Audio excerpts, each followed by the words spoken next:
Meron pa akong ano, may speech pa ako nung kinder kasi first honor ako nun, eh. Kinder 1 and kinder 2, first honor.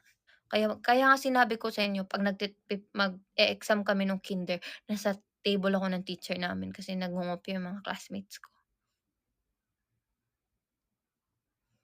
Ta's meron akong speech, may speech ako nung ano, oo, favorite kaya ako hanggang ngayon kilala ako ng teacher ko.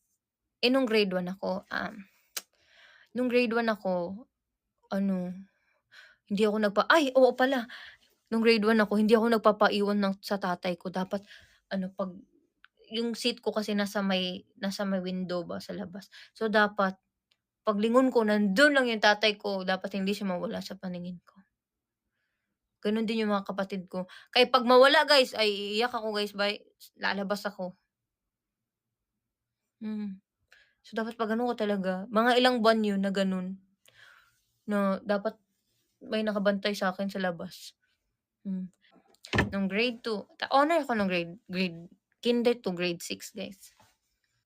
Tapos yung grade 2, alam mo yung grade 2 sobrang astig, half day lang ang class ko. Tapos nung grade 3, bahain yung room namin, eh. 'Pag bumabaha talaga nasa tuhod mo na yung tubig sa classroom, eh. So nung grade 4 ako, ano din ako, eh, kilala din ako ng officer kasi ako sa classroom namin nung grade 3. Kaya medyo close-close ko yung teacher. Dun na nung grade 4 ano, after lunch pupunta kami sa Jolly Toot, ta's 'di ba may mga slide-slide dun dati, dun kami naglalaro. Ta's before mag-alauna mag-ring ng bell, uuwi na kami, babalik na kami sa school kasi mag-aaral na. Tapos nung grade 5, ano bang nung grade 5 nandun ako sa pinaka-ano, strict na teacher, science teacher. Yun yung ano namin, yun yung ano namin, yun yung adviser ko, pero favorite ko siya na teacher kasi matututo ka talaga. Tapos grade 5, parang dun din grade 5 na-try ko ng ano, sumayaw. Grade 5 and kumanta, dun ko try. Nung grade 3 pala sumali ako ng ano, alam mo yun sa nutrition month, yung may mga jingle-jingle, something. Ay sorry, meron ako. Go grow glow foods. Memorize ko pa. Kakainin na go. Kay Lady Gaga pa yung nakanta. Junk foods ay ating iwaglit upang di tayo uminom ng maraming tubig upang di kayo ma-dehydrate. Oh, wow, kumain ng sapat at tama. Bakit ko memorize yun? Tas nung grade 4 ako, pinasali ako ng ano, yung alam mo yun sa Bisaya yun, eh, "Pasayaw ako day, tan tanan tan tan, ikaw man gusto ko, nganong ako nga ana may uban." 'Yan. Tapos ano ba yung grade 4? Tas yung grade 5, dun na yung may mga ano, mga magtanim-tanim, dun na yun, magtanim-tanim. Tas may crush na ako nung grade 5. Nung grade 6 ako, ay favorite teacher ko nung grade 6 ko, hanggang ngayon ay friend ko din. Hindi pa ako nag-guidance. Tapos nung grade 6 ako, ano, kasi ang likot-likot namin talaga. Pinagano'n ba naman kami sa volleyball court, nakagano'n. Napakainit ta's hindi kami titigil ng ganito hangga't hindi papasok yung next subject namin. Oo, maganda nga sulat kamay ko kaya nga naging sekretarya ako sa elementary pati high school, tagasulat ng board. Sorry. Eh, dati nung high school whiteboard na 'di ba? Medyo hindi naman pataas yung sulat ko, medyo steady lang. Tapos nung grade 7, SPA na ako, grade 7. May award pala ako nung grade 7 sa vocals namin ano, ano nga yun, basta Chuchu of the Year, ganyan. Grade 8, basta pumasa okey lang, SPA pa din. Basta ma-maintain lang ang grado at hindi malaglag sa SPA, okey lang, hindi ako honor grade 8. Grade 9, ano, ay may crush na ako nung grade 9. Ay grade 8 pala. Ay hindi pala, nung grade 6 ako, grade 5 at grade 6, same lang yung crush ko. Nung grade 8 at grade 9 same lang din crush ko. Ay grade 8 sumali kami ng wellness. Wellness, tan tan tan, wow. Panalo kami uy, panalo kami. Kay SPA man so dapat ano 'di ba, sumasali sa gano'n. So grade 8 sumali ako ng ganyan. Grade 9 oh, SPA pa rin ako. Basta okey lang hindi ma-honor basta SPA pa rin. Grade 10 ako nag-glow up na ako guys. Nag-glow up na ako nung grade 10 kasi ano, hindi ko na crush yung crush ko nun, eh. So nag-glow up ako, nagpa-straight na ako ng hair and then start ng grade 9 pala, nag-iinarte na ako, nagle-lip tint na ako. Sorry. Nung 4th year, as in maarte na ako nun kasi 4th year na, eh. Nagpa-straight na ako ng hair, naggaganito na ako. Ano nga tawag diyan? Ano nga tawag diyan? Hindi mascara, yung nagpapaganyan lang, curler. Ay na-honor pala ako ng 4th year, sorry guys.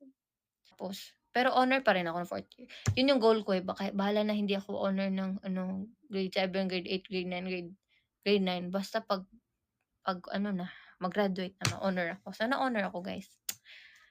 Dance contest, oo, inter-school gano'n.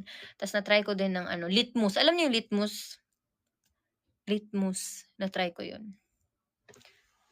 Oo, alam niyo? Try ko litmus. Ano ako sa category ako na acapella. Sa acapella ako. Ay, acapella sa Gate, oo. Meron akong video nun, gumawa kaming song, ta's yung acapella na yun kinanta namin siya sa Regional Festival of Talent sa Dumaguete nung 4th year ako. Tapos first honor, ano kami, first place kami. Ah, ang ganda.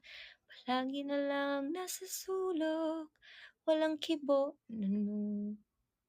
ngunit bakit ba mayroong umuusok dito sa loob ng aking puso? Yung kanta namin. Bakit ba ganyan ang puso ko nagsasabi mali ito? Bakit ba nahihiya ako? Marunong naman ako nito. Talento ko ipakita sa buong mundo. Talento mo ibahagi mo ito. Ano man ang mangyari, pagbutihin na, panalo tayo. 'Di ba? Alam mo ba kung bakit nagawa yung ano, yung kanta mismo na 8? Kasi project namin yun sa SPA. Yun na lang yung project sa'min ng teacher namin, "Okey gumawa kayo ng song." So nagawa yung 8.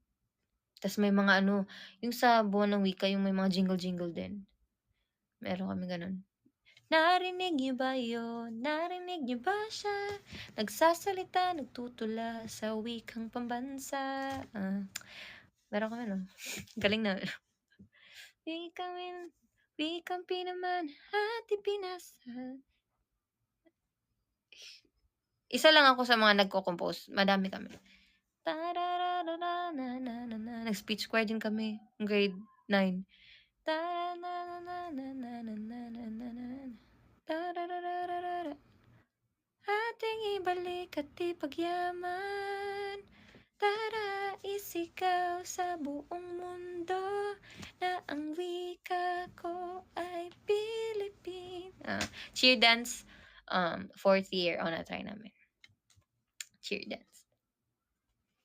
Sabi ko sa inyo, ang saya nga ng ano, saya ng buhay ko. Wikang Pilipino, wikang karunungan, oh, oh, oh, oh. Kaya ko siya name-memorize kasi ano,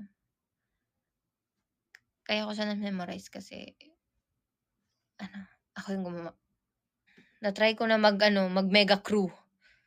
Baon reveal, hala, ano kasi ako guys, eh, matipid kasi ako, nag-iipon ako para by Friday kakain ako. So, magkano ba baon ko dati, 60, 50, 70? Basta never umabot ng 100 ang aking baon guys, kaya mahal 'yan. Ang laki kaya ng 100, pero maunti lang yung 60, 50 sa may mga Xerox ka pa. Oo, sa'min kasi sorry guys, wala kasi kaming pera, eh. So, hanggang 70 lang ang baon. Basta yung kunwari 50 yung baon ko, yung 20 na yun, yung 20 itatabi ko na back and forth pa, pamasahe. So, 30 na lang, gano'n. Bye guys.